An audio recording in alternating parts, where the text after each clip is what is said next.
ರಾಮೋಜಿಗೌಡ. ಸನ್ಮಾನ್ಯ ಸಭಾಪತಿಗಳೇ, ಅವಕಾಶಕ್ಕಾಗಿ ಧನ್ಯವಾದಗಳು. ದಿನಾಂಕ 14/8/26 ವಿಜಯ ಕರ್ನಾಟಕ ಪತ್ರಿಕೆಯಲ್ಲಿ ಪ್ರಕಟವಾಗಿರುವಂತೆ ಪ್ರೌಢಶಾಲಾ ಶಿಕ್ಷಕರ ನೇಮಕಾತಿಯಲ್ಲಿ ಗಣಿತ ಶಿಕ್ಷಕರ ನೇಮಕಕ್ಕೆ ಒಲವು ತೋರದಿರುವುದರಿಂದ ಗಣಿತ ಶಿಕ್ಷಕ ಹುದ್ದೆ ಆಕಾಂಕ್ಷಿಗಳು ಹೈಕೋರ್ಟ್ ಮೆಟ್ಟಿಲೇರಿ ಸಜ್ಜಾಗಿರುತ್ತಾರೆ. ಸರ್ಕಾರದ ಪ್ರೌಢಶಾಲಾ ಸಹಶಿಕ್ಷಕರ ನೇಮಕಾತಿಯ ಸೂಚನೆಯಲ್ಲಿ ಕನ್ನಡ, ಇಂಗ್ಲಿಷ್, ಸಮಾಜ ವಿಜ್ಞಾನ, ಜೀವ ವಿಜ್ಞಾನ ಮತ್ತು ದೈಹಿಕ ಶಿಕ್ಷಣ ಅಭ್ಯರ್ಥಿಗಳಿಗೆ ಅವಕಾಶ ನೀಡಲಾಗಿದೆ. ಆದರೆ ಕರ್ನಾಟಕ ರಾಜ್ಯದ ಹಲವು ಭಾಗಗಳಲ್ಲಿ ಸರ್ಕಾರಿ ಶಾಲೆಗಳ ಮಕ್ಕಳಿಗೆ ಕಬ್ಬಿಣದ ಕಡಲೆ ಅಂತಿರುವ ಗಣಿತ ವಿಷಯಕ್ಕೆ ಶಿಕ್ಷಕರ ನೇಮಕ ಮಾಡಲು ಕ್ರಮ ವಹಿಸದಿರುವುದು ಗ್ರಾಮೀಣ ವಿದ್ಯಾರ್ಥಿಗಳ ಗಣಿತ ಕಲಿಕೆಗೆ ಖಾಸಗಿ ಕೃಷಿಗಳು ಮೊರೆ ಹೋಗುವ ಸ್ಥಿತಿ ನಿರ್ಮಾಣವಾಗಿದೆ ಎಂಬ ಆಕ್ಷೇಪ ಕೇಳಿ ಬಂದಿದೆ. ಅಲ್ಲದೆ ಗಣಿತ ವಿಷಯದ ಅಭ್ಯರ್ಥಿಗಳನ್ನು ಮಾತ್ರ ನೇಮಕಾತಿಯಿಂದ ಸಂಪೂರ್ಣವಾಗಿ ಹೊರಗಿಟ್ಟಿರುವುದು ಭಾರತೀಯ ಸಂವಿಧಾನದ ವಿಧಿ 14 ಸಮಾನತೆ ಹಕ್ಕು ಮತ್ತು ವಿಧಿ 16 ಸಾರ್ವಜನಿಕ ಉದ್ಯೋಗದಲ್ಲಿ ಸಮಾನ ಅವಕಾಶದ ನೇರ ಉಲ್ಲಂಘನೆಯಾಗಿದೆ ಎಂದು ಆಕಾಂಕ್ಷಿಗಳು ಆರೋಪಿಸಿದ್ದಾರೆ. ಗಣಿತದ ಜೊತೆಗೆ ಭೌತಶಾಸ್ತ್ರ ವಿಷಯವನ್ನೂ ಕೂಡ ಕೈಬಿಡಲಾಗಿದ್ದು, ಇದರಿಂದ ಪ್ರೌಢಶಾಲಾ ಹಂತದ ವಿದ್ಯಾರ್ಥಿಗಳಿಗೆ ಮೂಲಭೂತವಾಗಿ ಕಲಿಯಬೇಕಾದ ವಿಷಯಗಳಲ್ಲಿ ಹಿನ್ನಡೆ ಉಂಟಾಗುವ ಸಾಧ್ಯತೆ ಹೆಚ್ಚಾಗಿದೆ.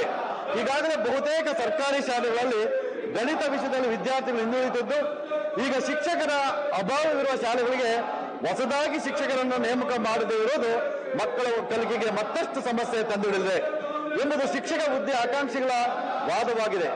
2015ರಲ್ಲಿ ಕಲಬುರಗಿ ವಿಭಾಗದಲ್ಲಿ ಗಣಿತ ಶಿಕ್ಷಕರ ನೇಮಕಾತಿ ನಡೆಸಲಾಗಿತ್ತು. ಅದಾದ ಬಳಿಕ 12,000 ಗಣಿತ ಶಿಕ್ಷಕರಿಗೆ ಅವಕಾಶ ತಪ್ಪಿದಂತಾಗಿದೆ. ರಾಜ್ಯದಲ್ಲಿ ಹಲವಾರು ಸರ್ಕಾರಿ ಶಾಲೆಗಳಲ್ಲಿ ಇಂದಿಗೂ ಗಣಿತ ವಿಷಯ ಬೋಧಿಸಲು ಶಿಕ್ಷಕರ ಕೊರತೆ ಇದ್ದರೂ ಗಣಿತ ಶಿಕ್ಷಕರನ್ನು ನೇಮಕಾತಿಯಿಂದ ಹೊರಗಿಡಲಾಗಿದೆ. 12 ವರ್ಷಗಳಿಂದ ಕಾಯುತ್ತಿರುವ ಬಹುತೇಕ ಅಭ್ಯರ್ಥಿಗಳು ಇಂದು ಸರ್ಕಾರಿ ಸೇವೆಯ ಗರಿಷ್ಠ ವಯೋಮಿತಿ ಅಂಚಿನಲ್ಲಿದ್ದಾರೆ.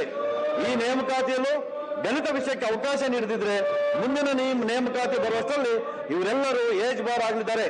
ಸರ್ಕಾರದ ವಿಳಂಬ ನೀತಿಯಿಂದಾಗಿ ಅಭ್ಯರ್ಥಿಗಳಿಗೆ ಅರ್ಹತೆ ಇದ್ದರೂ ವಯೋಮಿತಿ ಮೀರಿ ಯಾವುದೇ ಸರ್ಕಾರಿ ಉದ್ಯೋಗ ಪಡೆಯಲಾಗದೆ ಬೀದಿಗೆ ಬೀಳುವ ಪರಿಸ್ಥಿತಿ ನಿರ್ಮಾಣವಾಗಿದೆ. ಆದ್ದರಿಂದ ಪ್ರೌಢಶಾಲಾ ಶಿಕ್ಷಕರ ನೇಮಕಾತಿ ಸೂಚನೆ ತಕ್ಷಣವೇ ಗಣಿತ ಶಿಕ್ಷಕರ ಹುದ್ದೆಗಳನ್ನು ಸೇರಿಸಬೇಕು ಮತ್ತು ಗಣಿತ ವಿಷಯದಲ್ಲಿ ಅರ್ಹವಿರುವ ಎಲ್ಲಾ ಅಭ್ಯರ್ಥಿಗಳಿಗೆ ಅರ್ಜಿ ಸಲ್ಲಿಸಲು ಅವಕಾಶ ಕಲ್ಪಿಸಬೇಕೆಂದು ಮಾನ್ಯ ಶಾಲಾ ಶಿಕ್ಷಣ ಮತ್ತು ಸಾಕ್ಷರತಾ ಸಚಿವರ ಬಳಿ ಪ್ರಸ್ತಾಪಿಸ ಬಯಸುತ್ತೇನೆ.